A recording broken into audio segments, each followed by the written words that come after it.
लोक आपल्या पाठीमागे राहावे, लोकांचा समूह आपल्या पाठीमागे राहावा, हा त्यांचा भाव नव्हता. तर त्यामध्ये सर्वात महत्वाचं ही मानवता होती आणि त्या ठिकाणी या लोकांना दुःखातून मुक्त करणं अशा प्रकारचा भाव त्या ठिकाणी त्यांच्या मनामध्ये होता. श्री गोविंद प्रभू बाबांनी पांगळ्याला पाय दिले, मुक्याला वाचा दिली, महदैसांना साप चावला असताना त्या ठिकाणी त्यांचं सर्पविष त्यांनी उतरवलं. एका ब्राह्मणाला मुलीचं लग्न करण्यासाठी त्या ठिकाणी द्रव्य दिलं आणि टिकोपाध्यायांच्या श्राद्धांना पितरांना जेव घालण्याची जी काही अंधश्रद्धा आहे ती अंधश्रद्धा त्या ठिकाणी नाहीशी केले. रुद्रपूर मध्ये आणि संपूर्ण महाराष्ट्रामध्ये दुष्काळ पडला होता तेव्हा त्यांनी पाऊस बोलवला. ज्यावेळेस ओला दुष्काळ होता तेव्हा त्यांनी पाणी थांबवलं, तो पाऊस थांबवला. भयंकर अशा प्रकारचा दुष्काळ त्या ठिकाणी पडला होता. सगळीकडे जमिनीला तडे गेले होते, चिरा पडल्या होत्या, जनावरांना चारा नाही, पाणी नाही, अन्नधान्य महाग झालं, कपडा लत्ता महाग झाला. काय करावं कुणाला काही सुचत नव्हतं. सगळे लोक घाबरून गेले, हाहाकार माजला सगळीकडे. काय करावं काहीच कळत नव्हतं. बाबांचे भक्तजन जेव्हा रुद्रपूरमध्ये भिक्षाला जायचे तेव्हा त्या ठिकाणी त्यांना भिक्षा सुद्धा कोणी वाढत नव्हतं. अशा प्रकारचा दुष्काळ त्या काळी रुद्रपूर तथा संपूर्ण महाराष्ट्रामध्ये पसरला होता. दुष्काळ आणखी वाढत चालला होता, पाऊस काही पडत नव्हता.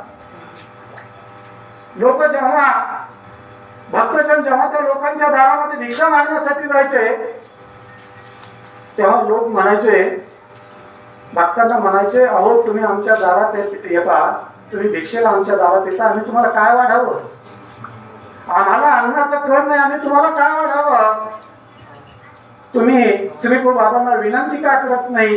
पाऊस पडावा म्हणून तुम्ही त्यांना विनंती करा ना, असं म्हणतात. तेव्हा ते सगळे भक्तजन राजमठामध्ये येतात. त्या ठिकाणी आबाईसा होत्या, आबाईसांना विनंती करतात, आबाई आम्ही जेव्हा भिक्षेला जातो तेव्हा लोक असं म्हणतात, लोक आम्हाला भिक्षा वाढत नाही, लोक म्हणतात की तुम्ही श्री प्रभू बाबांना पाऊस पडावा, पाऊस बोलावा अशी विनंती का करत नाही? तेव्हा त्या ठिकाणी आबाईसा देखील एके दिवशी श्री प्रभू बाबांना विनंती करतात, रावळो बाबा, आपले भक्त भिक्षाला त्या ठिकाणी जातात, त्यांना भिक्षा मिळत नाही, ते भुकेने व्याकुळ होतात, भुकेने ते पिळतात, त्यांना भिक्षा कोणी वाढत नाही. बाबा तुम्ही पाऊस बोलवा ना. आणि मग तेव्हा गोविंद बाबा म्हणतात, अहो मेला जाय, येईल म्हणे. श्री गोविंद बाबा माच्यावर उठतात, पलंगावर उठतात, बाहेर जातात, अंगणामध्ये जातात. अंगणामध्ये गेल्यानंतर चैत्र वैशाखामध्ये जे काही ऊन पडतं अगदी तशा पद्धतीचं ऊन त्या ठिकाणी तळपत होतं. श्री गोविंद बाबांनी वर आकाशाकडे पाहिलं, एक छोटासा ढग त्या ठिकाणी होता. श्री गोविंद बाबांनी असा हाताने त्या ठिकाणी अनुकार केला आणि अनुकार केल्यानंतर जो छोटासा ढग होता, अहो मेला जाय, ये ना म्हणे, येईलची म्हणे, असं म्हणून त्या ठिकाणी अनुकार केला. तो जो छोटासा ढग होता तो सगळीकडे पसरला, सगळीकडे एकदम आभाळ भरून आलं, विजांचा कडकडाट सुरू झाला आणि अगदी थोड्या वेळामध्ये अगदी धोधो पाऊस त्या ठिकाणी पडायला सुरुवात झाली.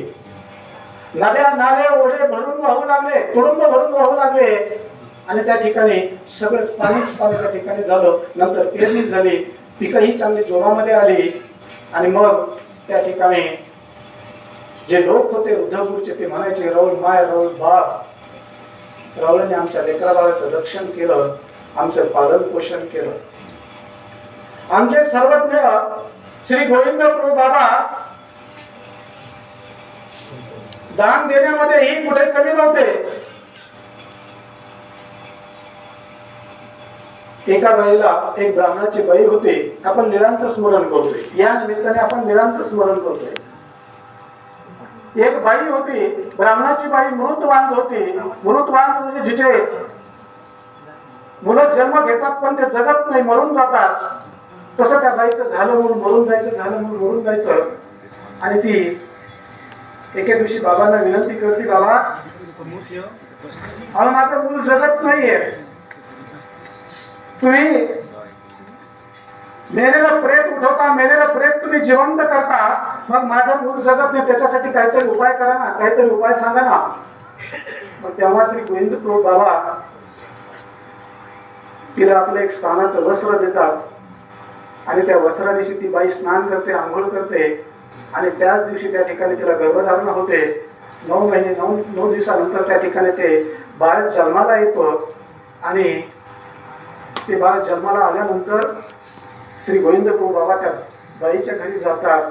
ते बाळ त्या ठिकाणी खाली जमिनीवर ठेवलेलं असतं, त्याचा नाळ आणखी खाणं बाकी असतं आणि मग त्या ठिकाणी श्री गोविंद प्रभू बाबा जातात, तो नाळ हातामध्ये घेतात. अहो मेला जाय हा नाळ आहे म्हणे, अहो मेला जाय हा साप आहे म्हणे, अहो मेला जाय हा नाळच आहे म्हणे. अशा प्रकारची लीला त्या ठिकाणी करतात आणि त्या ठिकाणी तिला सांगतात की अहो मेला जाय तुला बारसं करावं लागेल म्हणे, तुला 5 खांड्या 7 खांड्या गहू खर्च करावे लागेल म्हणे. वृद्धपूर आणि वृद्धपूरच्या चारी बाजूचे जे काही गाव आहेत त्या गावांना त्या ठिकाणी तुला जेव घालावं लागेल म्हणे.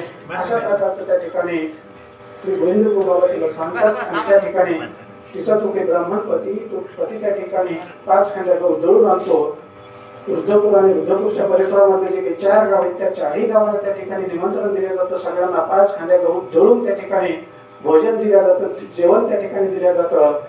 आणि जेव्हा तिला जेवायची वेळ येते तिला सगळे विनंती करतात, अगं चल ना तू पण जेव ना, तू का जेवत नाहीयेस.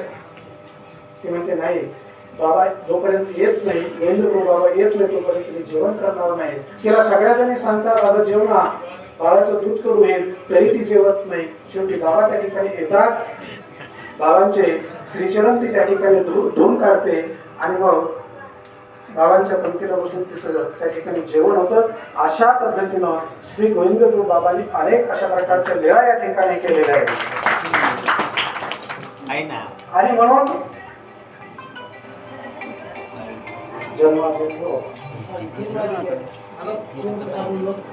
घ्यायचा